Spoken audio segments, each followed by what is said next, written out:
Welcome to this podcast, Relight Your Fire. I'm your host, Anita Goll, and I'm here to share with you some phenomenal stories of leadership, life skills, and careers. I want to take you on an awesome adventure, rediscovering yourself and reigniting that inner spark inside yourself. Thank you. Enjoy the show. Have you ever lost anyone very young in your life, or even had a health scare in your life, or gone through divorce or some kind of adversity or challenge that's really helped shape who you are now?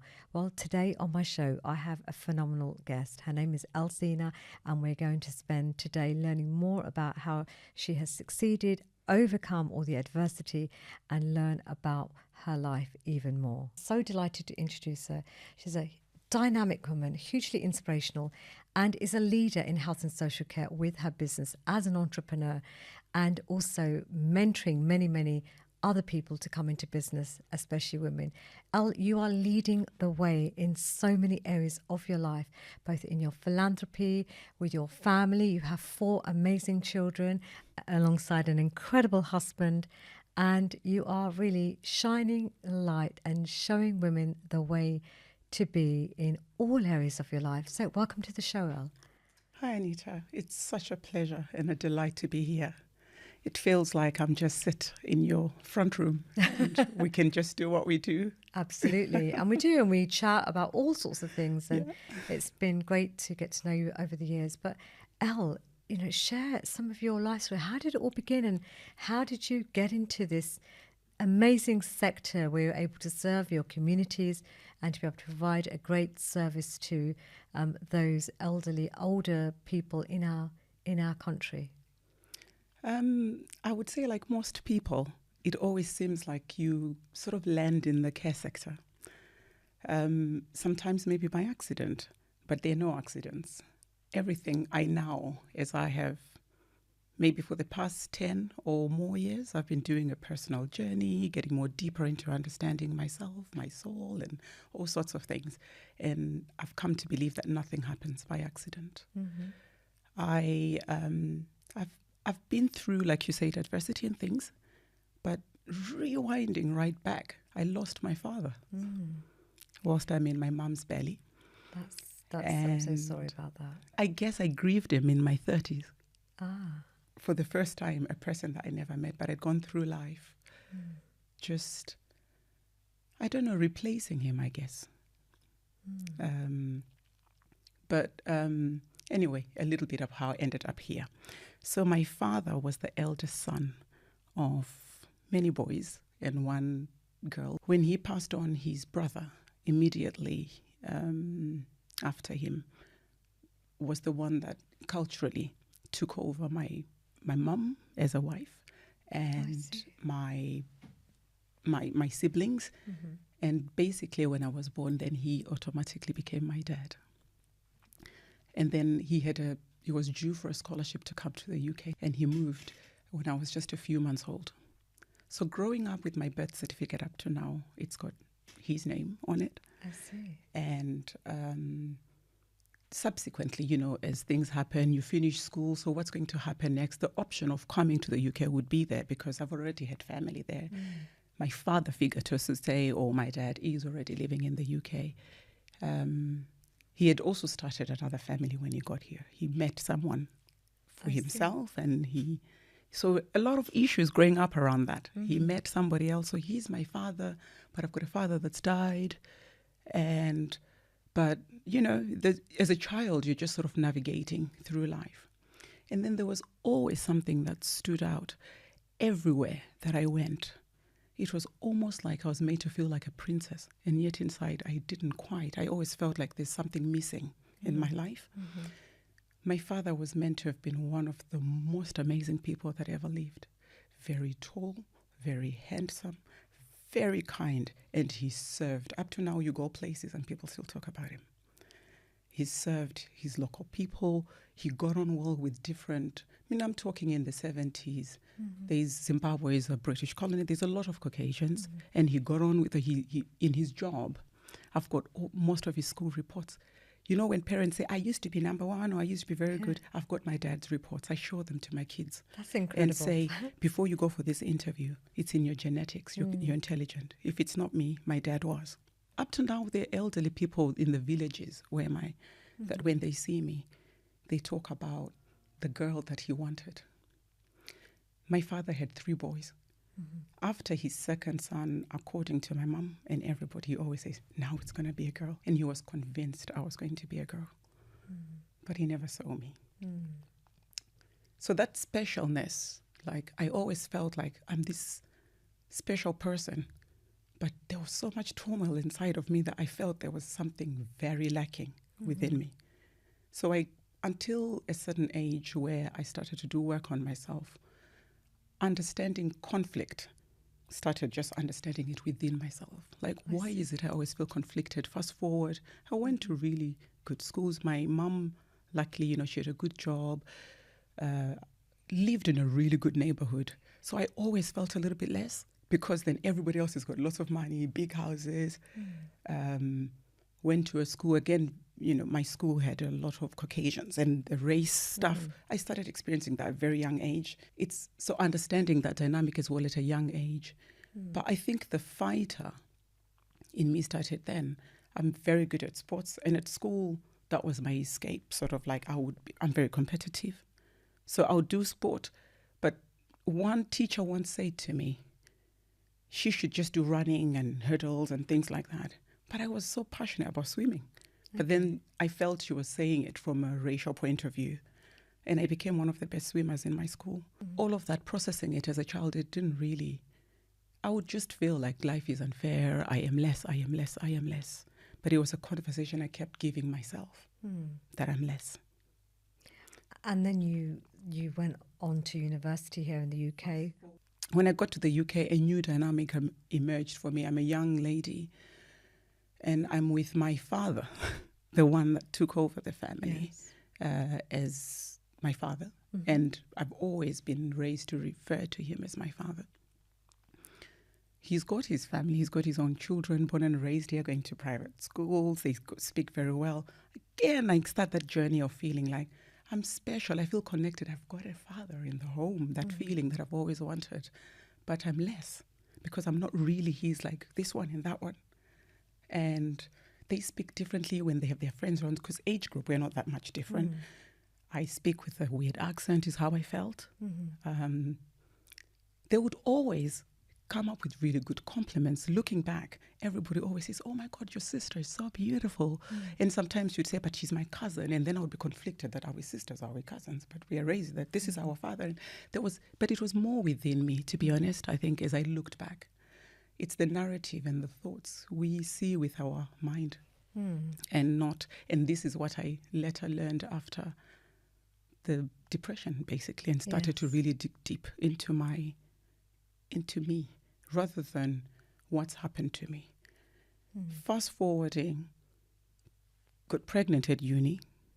So with Dylan, Dylan. Yes, I know Dylan. I know all your roughly 4 children. Yes, and so I left uni with a lot more than a qualification. Yeah, that's beautiful. He was meant to come into this world. The best thing that's ever happened to me. Each adversity or each thing that I would look at any given time, like, oh, why is this happening? Yeah, has always turned out to be. It was meant to be the way it was, because the minute I found out that I was pregnant, I did something that I went to a bank, and I always do random stuff up to now that I think it attributes to my personality and who I am, to why I am where I am now.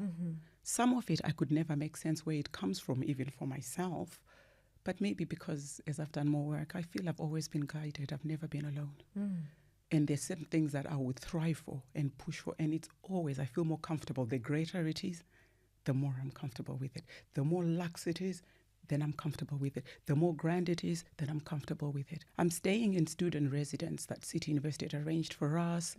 And I find out I'm pregnant. I'm thinking it's a tower block in Bow and Roman. I started my journey in East End of London. Yes, and that's where I was raised as well. So Roman Road, Victoria Park, all that kind of stuff. And I looked and I thought, and sometimes you'd go in, people come in with their dogs, there's weir in it. And I thought, I'm not going to raise my child. I was very precious about what a family looks like, because to me, a mom, a dad, a home, a garden, I don't know why. But I was very precious about that. And I thought, well, then I need a house.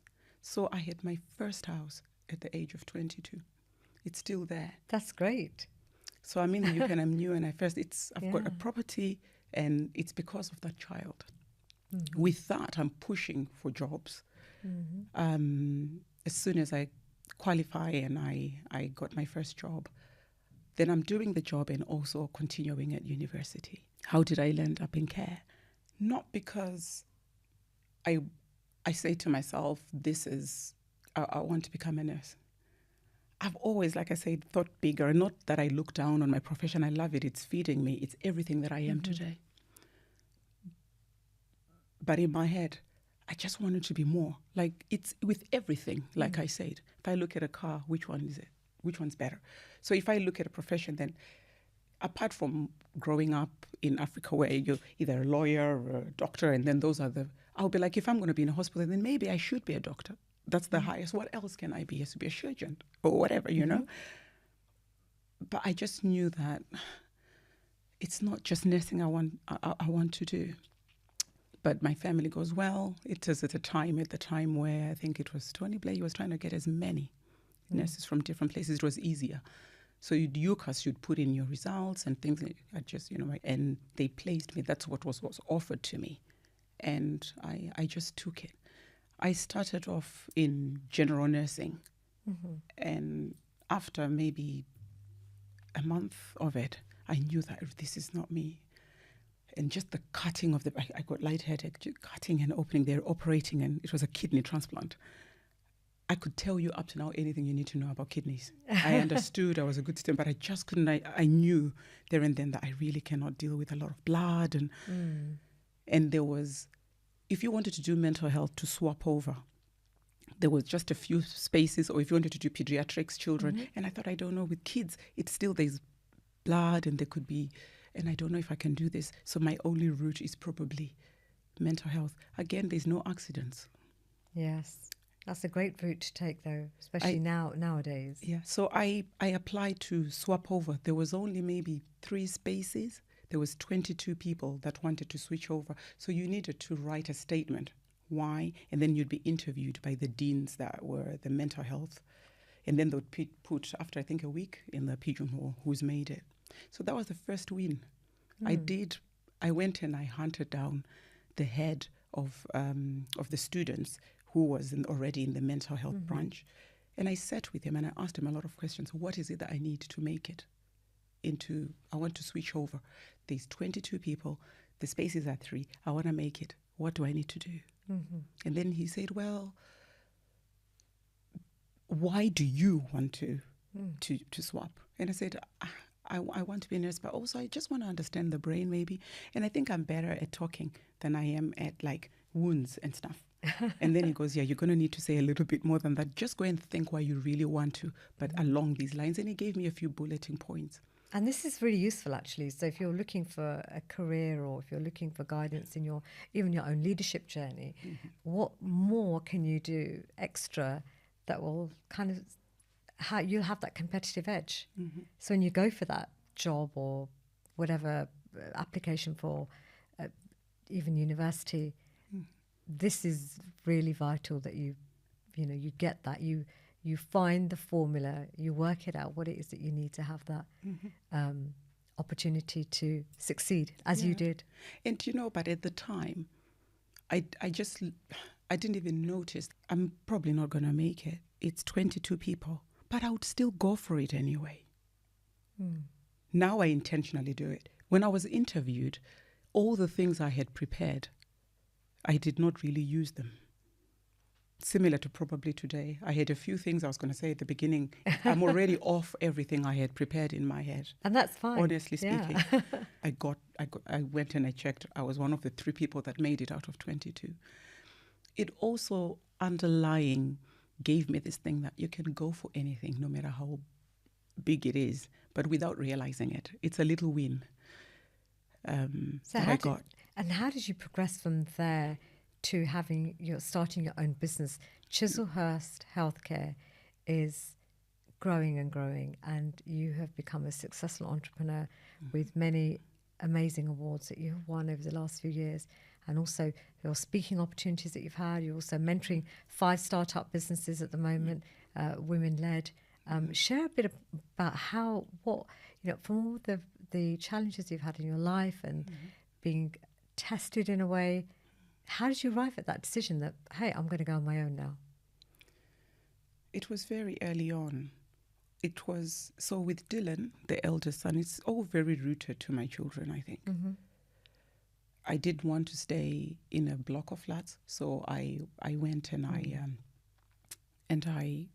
got a mortgage. I went and I convinced I just walked into HSBC. For some years to come, I was actually close to the lady who was, when banking was still face to face. Years to come, she remembers me that you were that kid that walked in and you got a mortgage. And, it was when my second son, Darren, when I was pregnant with him, I was thinking about the limitations, what I want for him and the children. But I'm in a job and control. I've always wanted more. I'm in this job. There's limitations to how much time I spend with my children. And even sometimes ideas that I would have that I think I would have done this differently in how the care is delivered, or I'll do, but there are guidelines you're supposed to follow because you're in a job. So maybe I was just not meant to be one of those people that you put in a cage. Yeah. And also my family. So my father figure, my other uncles, bless him, one of them, he's passed on. They also had care businesses here in the UK,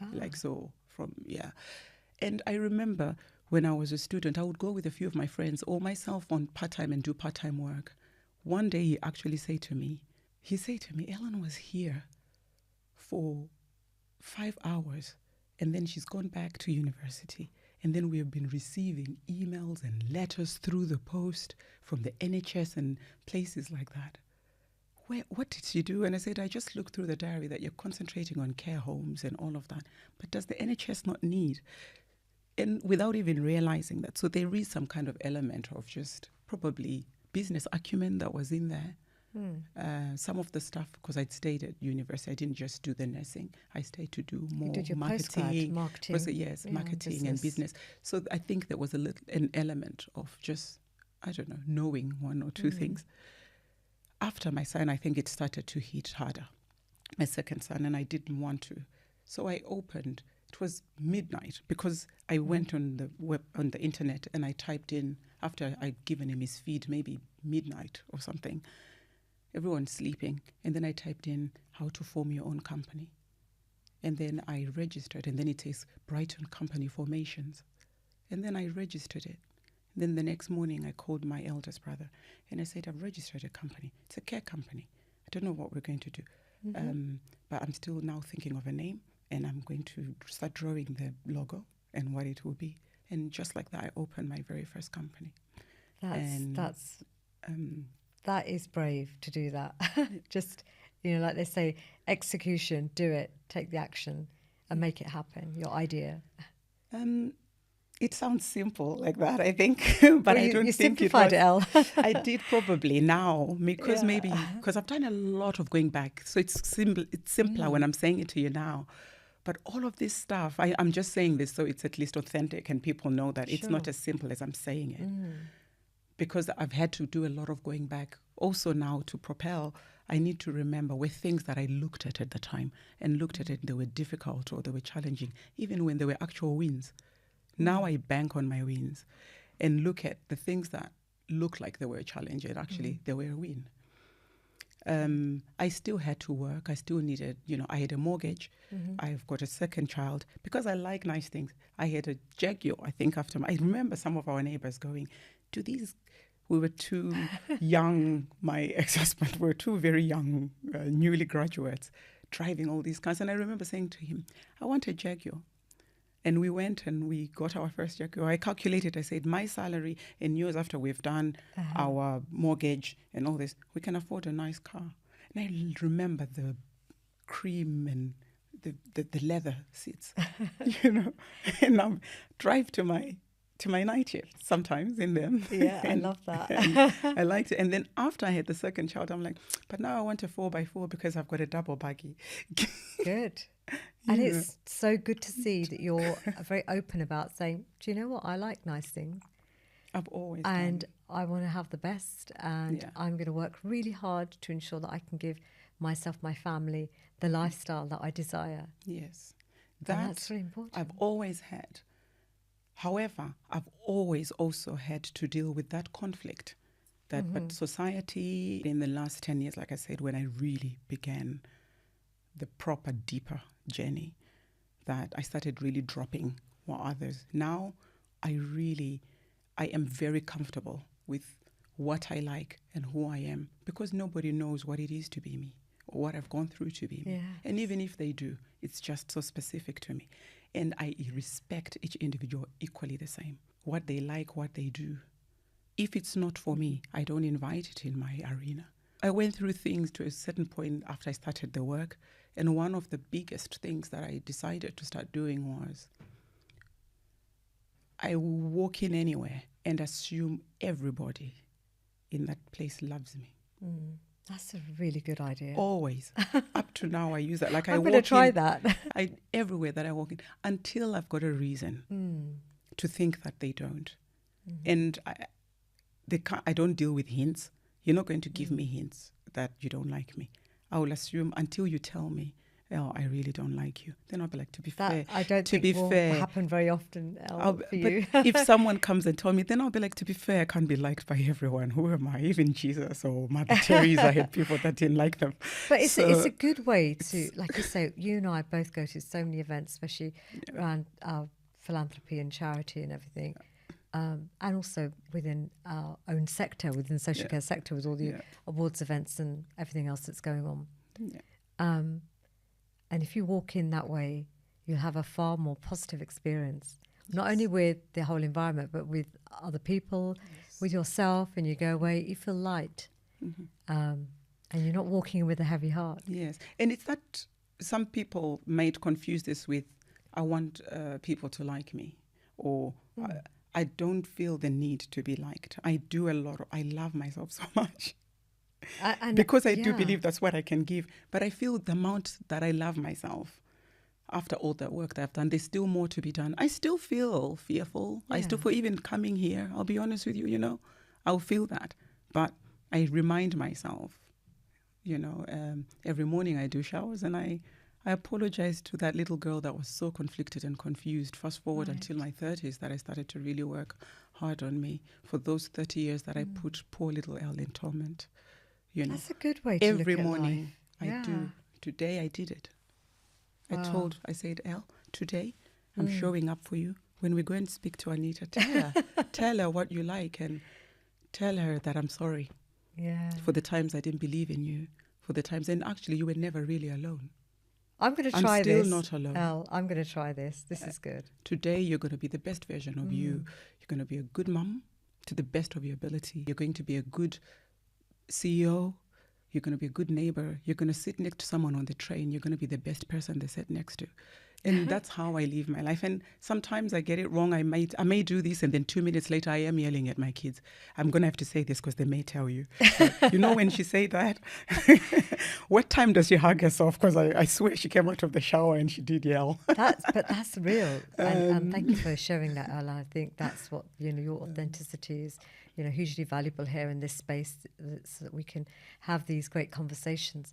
Can I share some stuff about your children? Because I'm so proud when they come to the Vision Board workshop every year in January that Avnish and I both host. And you are one of very, very few of our supporters who comes along with her family so that you can give your children the best experience of learning about entrepreneurship, learning about life, creating their vision boards, creating their future.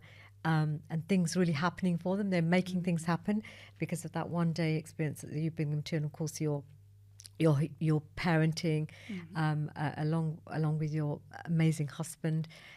This all together with my ex-husband, the three of us parent that's together. True. It's the one main thing that no matter what adversity I might see, one of the biggest growths or self-awareness thing was to really drop that these children do not deserve. What's happening to me is very personal.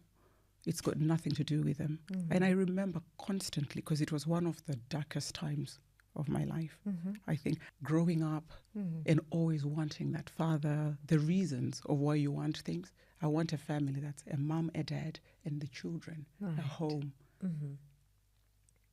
And I felt like I'm in a different country. I'm going to talk about these things because that's my truth.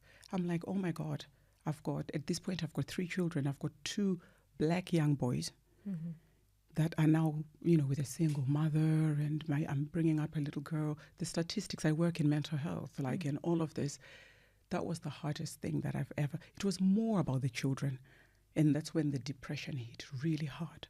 Right. I was working 2 jobs. I instantly moved the boys into a private school, moved into a private road. Again, higher. How can I give them the quietest road, removed from everywhere else? What did I need? I needed money to do this. I was running a company. I kept calling Hallmark care homes to provide them with stuff. It's one of them. And going and doing, I had 2 jobs and doing night shifts. I would come from a night shift, either being cycle liaison at A&E, and then going and opening up the doors, putting on makeup and making phone calls and speaking and running my office. I had apprenticeships. Amazing 3 children. Yes, it was hard. It does break. At some point, I remember my GP saying, "You're depressed." And I said to her, "No, I'm not, because that's what I do for a living. I fix people. I did mental health." So my first job, I worked on the mother and baby unit. It was women, postnatal depression. And I helped a lot of them. So I knew that's what I do for a living. So I couldn't recognize it in myself. Can fix it. It's so much that thing that you can know stuff, but you can never operate on yourself, or you can, be like, that can't be it. I can't be depressed. Culturally, all of those kind of things. I'm talking about it now because I just think it's important that people should know that depression happens at different levels. It got really, really dark for me. Really dark. I'm so sorry to hear that. Thank you, Anita. But it is why we're here today. It is why I feel like you gave me a really grand opening. It is why you're able to do that now.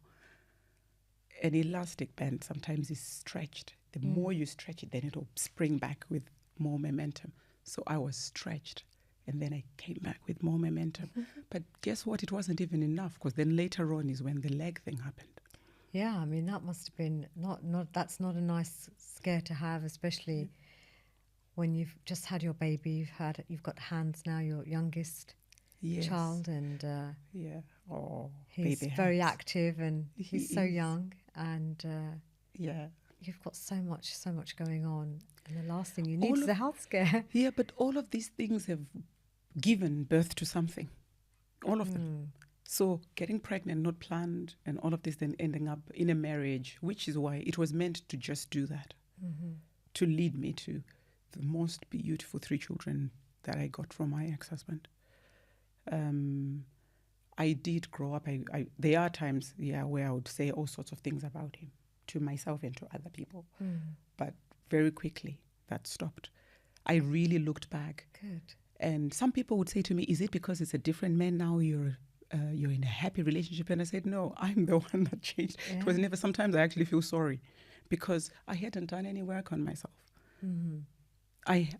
I'll be honest, I was with this man and he was a kid too. I mean, we had Dylan at 22 and he was a kid and I'm a kid. He had his own, he had his own issues. I had my own issues.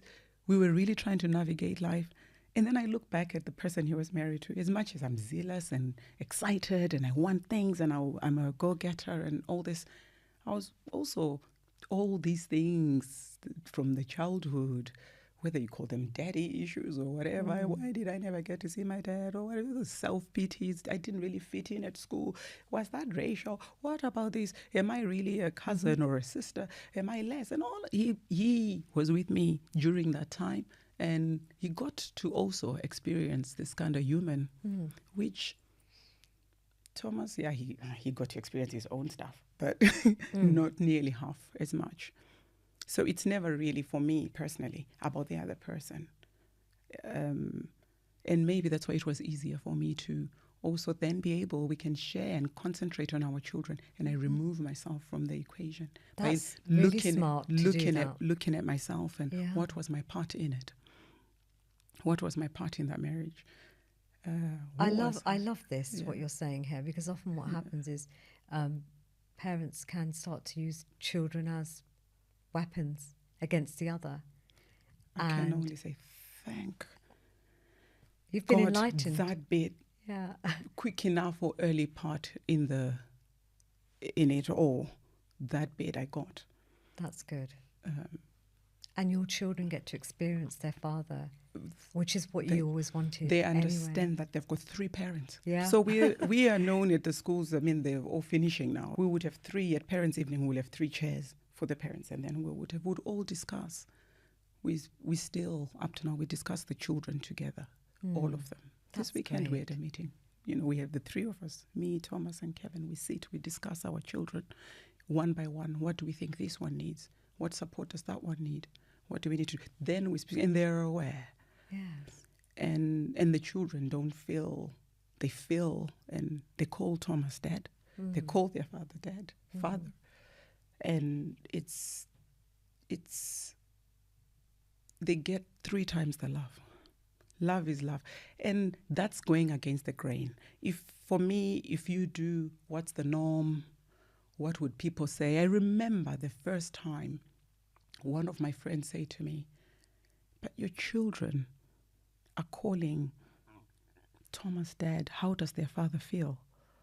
I'm like, so you're more interested in what my ex-husband feels and not my child. Sometimes people don't even stop to think. That's true. People will have opinions. They will, and you end up, if you're so sure in yourself and you're not doing it for ego or anything, it's just what you believe to be excellence or the best. I compete with myself. For me, being the best version of a mother, to me personally, I won't mark another person's because I don't know what their journey is. That's what's personal to me, and that's what will give the results of what excellent looks like. So that's what would serve me, and I can defend that. Before I didn't, the self journey, understanding me, going back to where did I come from? This person that was born and never having met her father made me understand me, where I'm coming from, where I'm going, and where I am now. So the noise and the wind can come, and I'm not like a reed that will tip over that way or tip over. I can be more steadfast because I really am very comfortable with my own skin.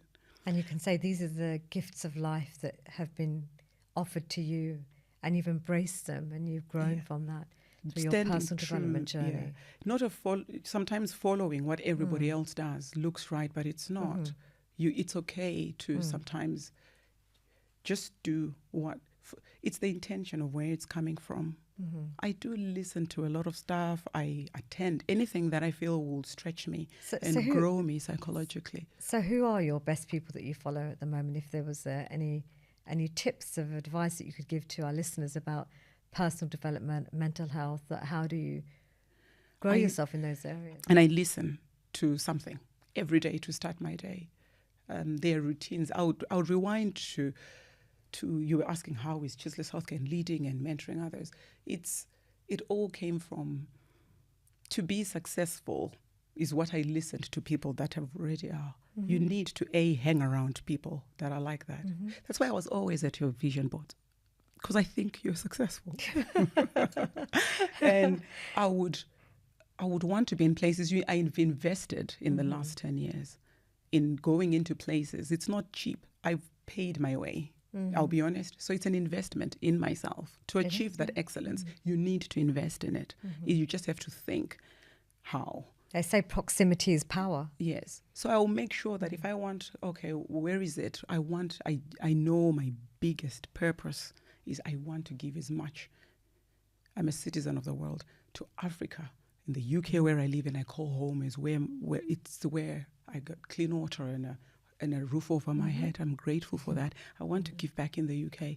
Asia, I'm so connected to all sorts of, I feel I'm just connected to a lot of people. I can go anywhere and I can talk to people and I feel connected to them. When I was younger, I was one of those kids in class. Yes, teachers, you say I was talkative, unless when I'm doing sport probably. And I never understood from a culture that says, come on, be quiet. And as a girl, and I was conflicted that something was wrong with me. And then I promised myself that I will use that. And now I do. Speak to people. When you speak to people, you let them know your intentions and who you are. They don't have to guess you. They are at ease. Be it on a train, be it, because a person, I can sit next to you and we don't say anything and you'll just assume that maybe she's this and she's that and she's that. I open up my mouth, they really just get to know that my intentions are so pure. I just want to spread love and kindness. And then before you know it, I genuinely feel 99% of the people on this earth really do like me, and I like them too. Oh, I love that. I like them too. That's great.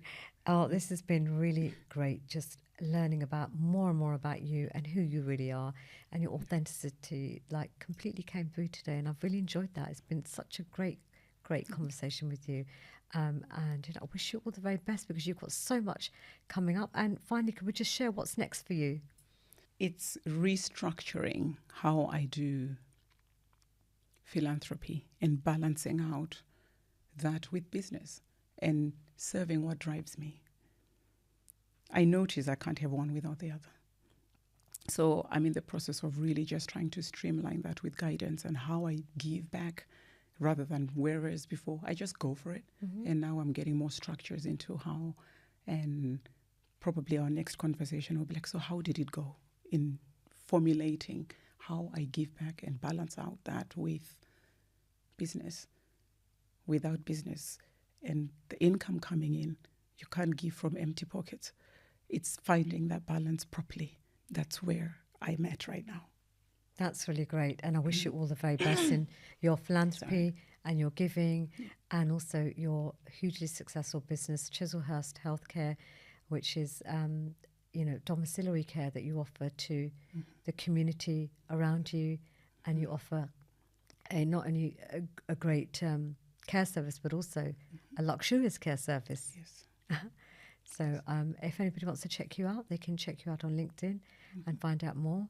And I look forward to seeing you at the Care Sector Fundraising Ball on the 28th of September, which will again serve our sector to fundraise for 2 incredible charities. So thank you very much, Elle, for joining me today in this lovely studio. Thank you. Lovely to see you too. Thank you. Thanks for having me.